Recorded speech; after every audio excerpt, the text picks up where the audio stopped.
नमस्कार प्रणाम दोस्तों, हमारे YouTube channel writer SP Yadav Bhojpuri में आप सभी लोगों का स्वागत है। आज मैं नदिया के बीचे जैसे नैया डोले गाने पर बोल बम का बहुत हिट सॉन्ग आप लोगों के बीच में लेके आया हूँ। बाटे करो नवा सैया जी, जाला देव घरवा सैया जी, रखी हा धया नवा सैया जी, सैनिटाइजर लगई हा सैया जी, हाथ में कवरिया डोले है, कान पे कवरिया डोले है, बरसे बदरिया बेलपतैया डोले, गांजा पी के सैया डोले है, बरसे बदरिया बेलपतैया डोले, भांग पी के सैया डोले है। अंतरा फर्स्ट।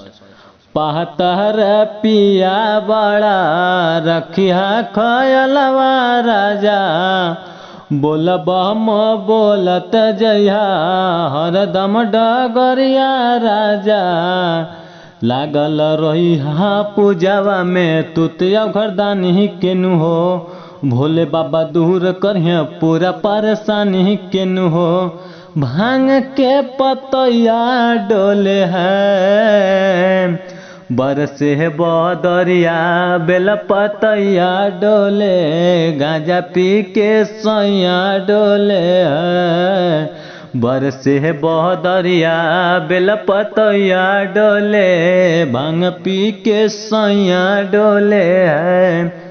अंतरा सेकेंड।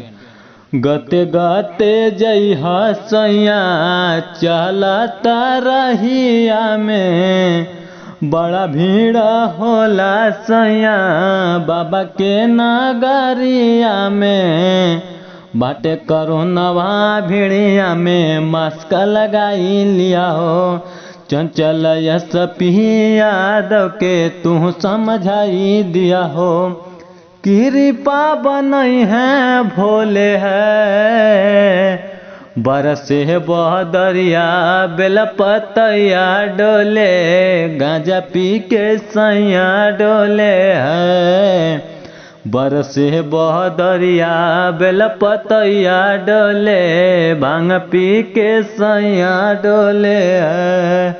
हमारे YouTube channel writer SP Yadav Bhojpuri को सब्सक्राइब जरूर करें।